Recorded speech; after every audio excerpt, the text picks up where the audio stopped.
Have you ever wondered why one puzzle is hard and another easy? Or why you tore your hair out over one that your friends just sailed through? Crucimetrics helps you to answer those questions. Let's look at the infographs from a recent Saturday New York Times puzzle that my friends and I each solved. We all thought it was pretty hard, but especially me. Why was it hard? The first thing we see is lots of reds and oranges. White bars are answers we got right. Yellow, orange, and red bars mean mistakes. The hotter the color, the more mistakes. So right away, I can see that all three of us struggled with this puzzle. As for the grid, mine is all lit up like a Christmas tree. Reds and grays here also show mistakes made. Those are the kinds of things that are tracked for you as you solve. There are also things that you can add. You can mark good clues and bad clues, complain that there were too many upper clues, or be glad that there were so many sports clues. While I was solving, I marked plenty of clues as obscure, and all of us complained that there were lots of redirects, or tricky clues. Here's another hint that it was a hard puzzle: the jagged stair steps that we've all got. There were 2 points where I basically just sat and stared, jumping all over the grid hoping for a break. The black dots show my desperate search for something that I could actually answer. Finally, I figured out uncle, and then made some pretty good progress until I got stuck again. Now let's walk through the puzzle and see a side-by-side comparison of the paths that we each took and the mistakes that we each made.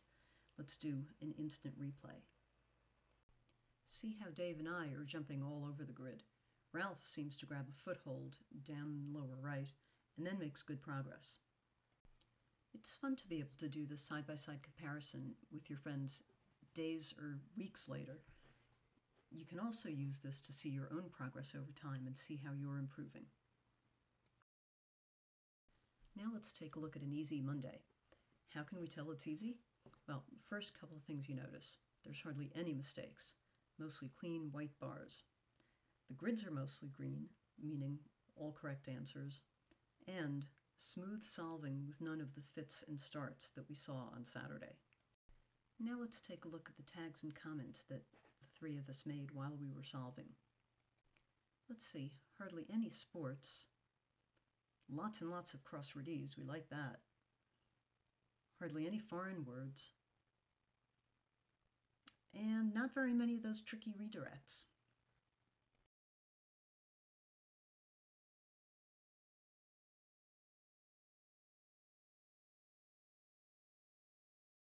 No wonder this was so easy.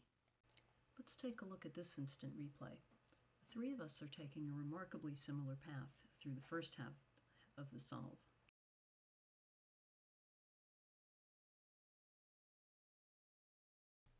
But here, Ralph breaks away from the pack. Dave and I are busy in the lower left, while Ralph went off to the right.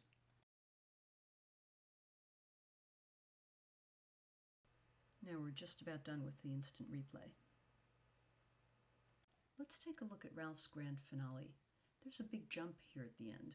He got stumped by a natick. See his comment here. A crossing that he just plain did not know. He finally took a wild guess after bouncing all around that part of the grid, hoping for that aha moment that never came. He finally just guessed, and he guessed right. Here's a quick look at one other tab within the infograph section. These show you your journey through the grid. The trouble spots, the darkest orange, are the spots that you had the most trouble with. And again, it just gives